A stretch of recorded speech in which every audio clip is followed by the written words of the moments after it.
So I know that a lot of my family members are really supportive and loving and watch a lot of my YouTube videos, and so if you're related to me, I just want to say thank you so much for clicking on this video.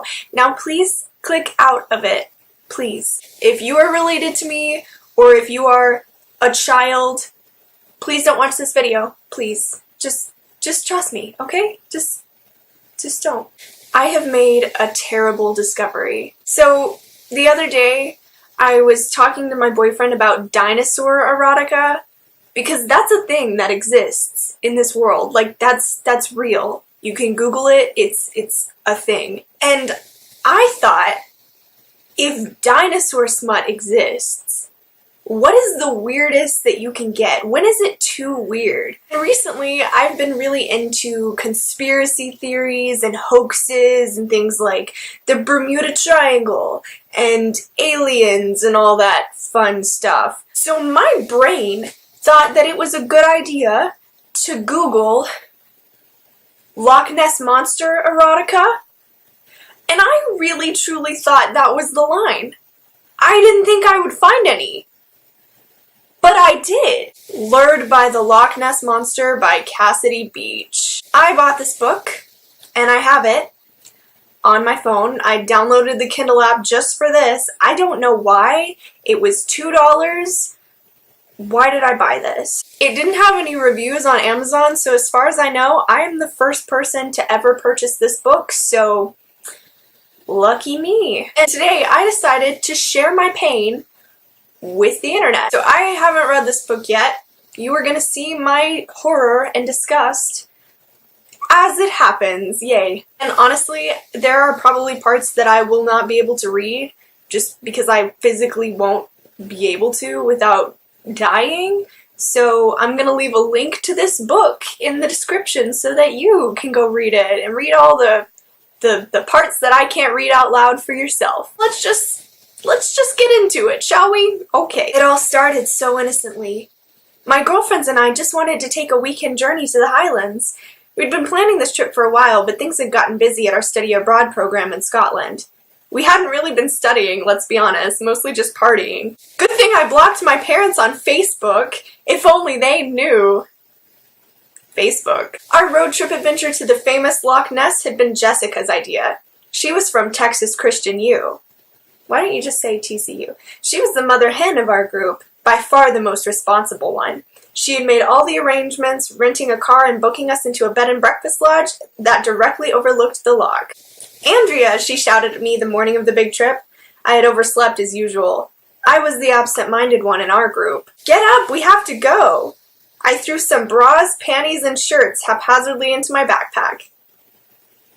But no pants? Pushing her glasses up the bridge of her nose, Jessica took the wheel and guided us out of the university gates and into the open road. We had plenty of time to kill on our journey.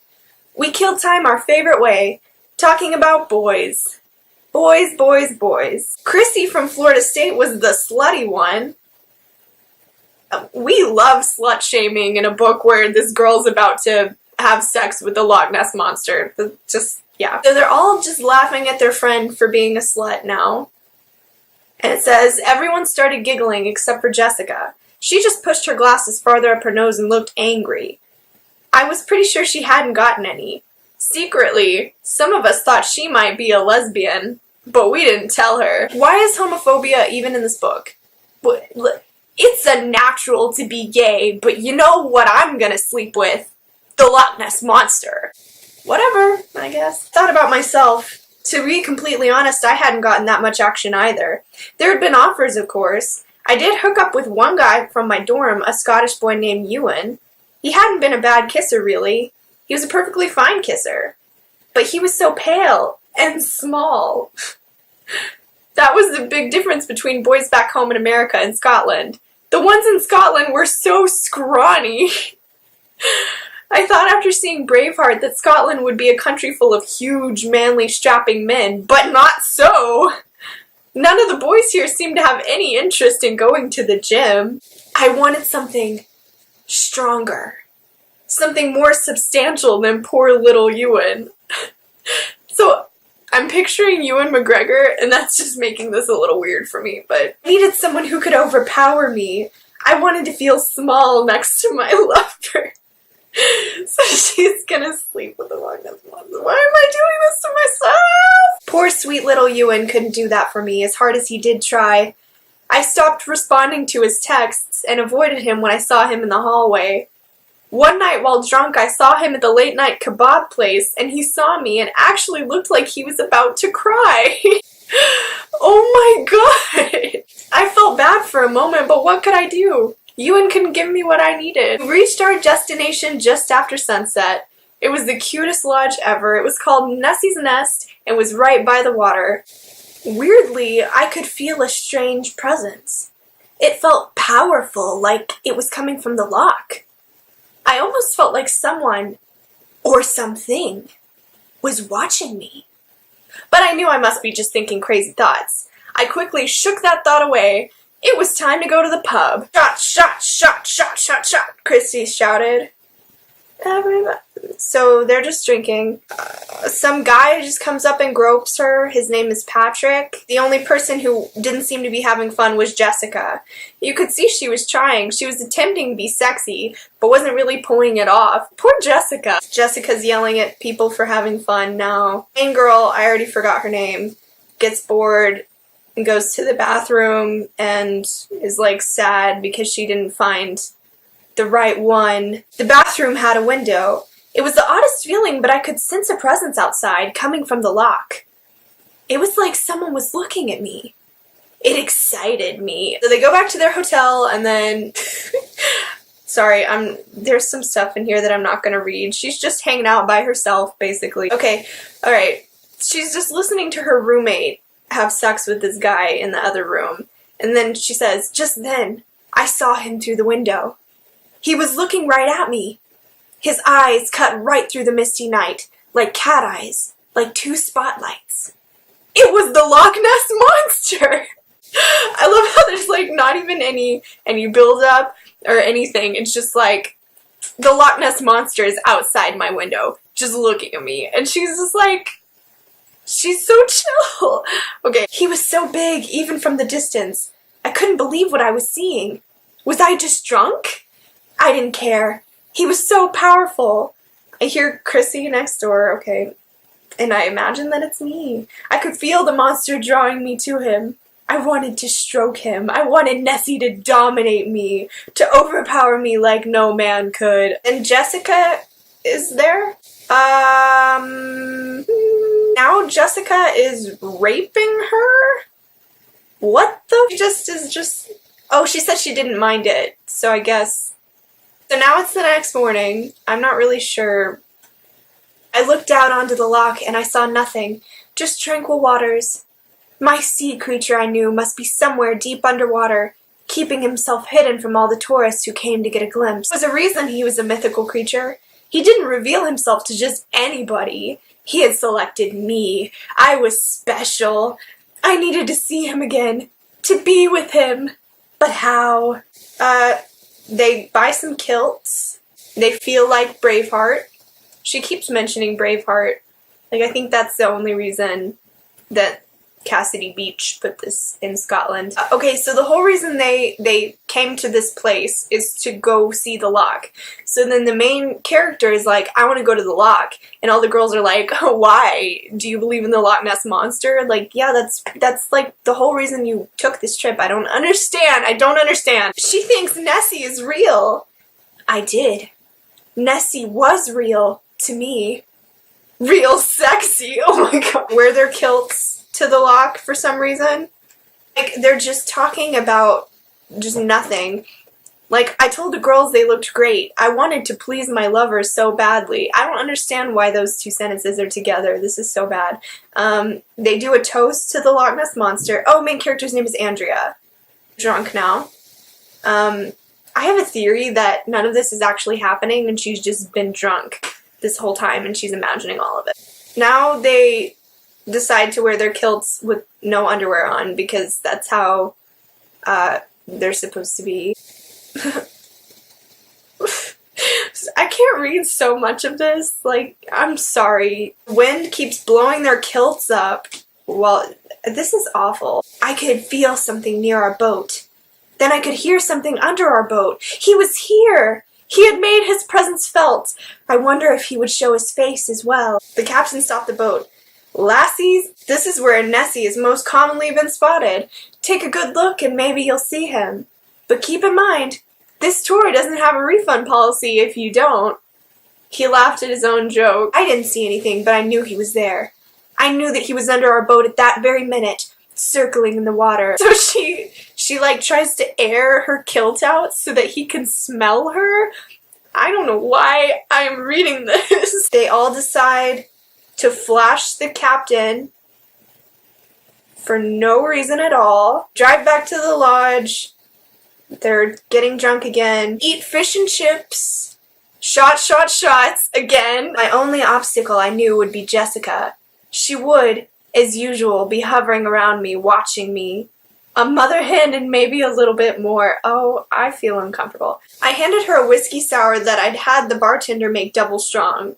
I put it to her lips. She tried to stop me, but I was firm and jammed the lip of the glass into her mouth. Everyone in this book is horrible! The whiskey sour must have tasted strong. She drank all of it.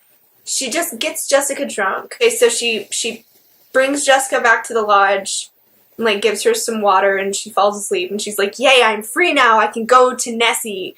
So I could feel Nessie calling me from the distance, yearning for me, luring me toward him. I took a quick look into the mirror to make sure I looked hot for him, and then I slipped away. I looked out, and in a break in the mist, I saw his head emerge from the water.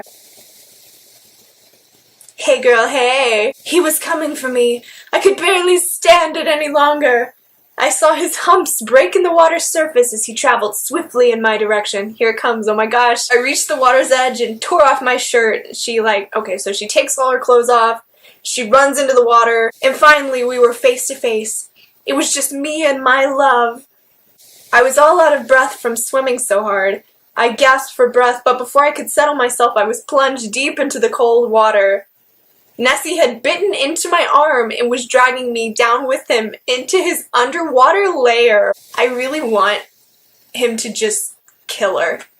You know, I know that plesiosaurs are supposed to be herbivores, right? But I want him to just kill her. To just kill her. Maybe, I thought for a moment, maybe I'd made a huge mistake. Maybe I was going to die. But there was no use fighting. Nessie had overpowered me. I was in his control now. I was in his world now. He would have his way with me whether I liked it or not. This is such a wholesome book. I grabbed hold of him with my free arm and wrapped my legs around his head. Okay, they're just going underwater. I wondered where on earth Nessie was taking me. I was terrified and excited. Why is she not already suffocated? Then, all of a sudden, we surfaced. I opened my mouth and gasped for air. I felt what was around me. I was on coarse sand. I looked up and amazingly saw a shaft of moonlight peering down at me. When my eyes adjusted, I saw that I was in a large underground cavern with the tiniest of skylights. I was in Nessie's secret cave lair. So this is where Nessie had been hiding, I thought. He had captured me. I was his. Before I could think anymore, Nessie turned me over with his tail. I was on my back and this is where we stop reading. Oh my lord. So Nessie has a lizard tongue. And that's all I'm going to say about that. I saw love in his large black eyes. Love and lust. Beastly lust. Okay, Nessie blows steam into her. Is he a dragon now? I felt like someone had rubbed chili peppers on me. I looked over and down at the bottom of his large wet body and I saw something beginning to protrude from between his legs. It kept growing and growing. First it was less than a foot, then it was 2 feet long, then it was 3. Oh my god. Oh my god, you're gonna die! It's gonna kill her! I wondered if it would get as big as me. Nessie reached one of his flippers over, and it's rubbery, like a flipper, because it's a flipper. She says he flipped one of his flippers over. I touched it. It felt like a flipper. I've been worrying that Nessie would be rough and scaly like a lizard, But outside of his powerful muscular body, his skin was actually soft to the touch. As he has like such a good understanding of human anatomy, it's a little weird. He slaps her with his flipper and he like tries to suffocate her for a second. I'm never gonna be able to get this out of my mind. Why am I doing this? Then he starts to do things that she doesn't like. She tries to move away, but he is bigger than her, so he like holds her there. Oh my god. Oh my god. Oh my god. He's just using his flippers. Oh my god. Okay, now she's into it now. So that's good. So he lets her breathe now that she's not struggling. How nice. Oh my god. Ew. Ew, ew, ew, ew, ew, ew, ew, ew, ew. Now she can't even like sit up, and Nessie's just sitting there waiting patiently. Like, I just picture him just like, finally I worked up the energy to sit up. I crawled over to Nessie. Okay, great. It's now over 4 feet long, maybe even 5. It was almost as big as I was. It's purple. I don't want to read this. I don't want to read this. I was determined to please him. Nessie had pleased me so well. He had been such an attentive lover. And when was the last time he had been pleased? He'd been all alone here by himself in these depths. Maybe I was his first in all those long centuries of isolation. I feel like he knew what he was doing. I feel like this is a regular occurrence for him. I feel like this happens like every night he like chooses a Taurus. So now, oh my gosh. Okay, so she can't like, she anatomically cannot. So she just decides to like pole dance on it. This is not appropriate. He was hitting high notes he had probably never hit before. Oh, that's so weird. Ew. Ew, ew, ew. Ew, gross. She like has to like, ew. Oh, why is she describing that? Oh my god! So now there's like a puddle because there's a lot, because he's a big creature and he just, you know, it was like raining, and so now there's a puddle and she just decides to jump in the puddle. Oh my god. Oh my god, I feel sick. Okay, so now she jumps in the water and she just like washes it all off of her. Nessie's just lying there in the afterglow and says, I was so proud. I couldn't believe I had just conquered such a powerful creature. I felt like the ultimate woman. So now she walks back up to him and she kisses him, and then she just leaves now. She's done. She just leaves. Like, what if Nessie wanted a relationship? They should have talked about this first. She just walks away. She goes back to the lodge. Takes her a really long time to walk back to the lodge. One of the girls asks her where she is, like asked her if she had a one-night stand, and she's like, yeah. I knew I would think about him a lot during our drive back home the next day, away from Loch Ness and back to our university. But maybe I'd be back. I still had nearly a year left in Scotland. I'd try to come back one day and follow the path to Nessie's lair. He and he alone would always be my perfect lover. The end. And now it says review this book on Amazon. Should I do that? Okay, so that was that. I really wish I had never read that. What's funny about this book, the funniest part to me, I think, is that this is the first book in a series by Cassidy Beach, and each of the books is about a different girl and a different sea monster. But the second book is about a merman, right? Which seems like relatively normal in terms of smut books, I'm thinking, because they're like humanoid, you know, and some mermen are hot, you know, it makes sense. But like, she had this idea to make a series of sea monster books, and the Loch Ness Monster one was the first one, and the merman one was the second one. So she wrote the Loch Ness Monster story first, and then thought, now I'll do a merman. Like, it seems like the Loch Ness Monster would be like when you run out of ideas, it's like the last thing that you do, but it wasn't. It was her first idea. What did I learn from this? What did you learn from this? Did we learn anything at all? Thank you for watching this video, and if you liked it for whatever weird reason, be sure to click that like button, and if you're gonna comment, please keep it PG because I don't want to feel harassed. I'll see you guys again very soon, and I'm never gonna do another video like this ever again. I'm gonna go to work now. Bye!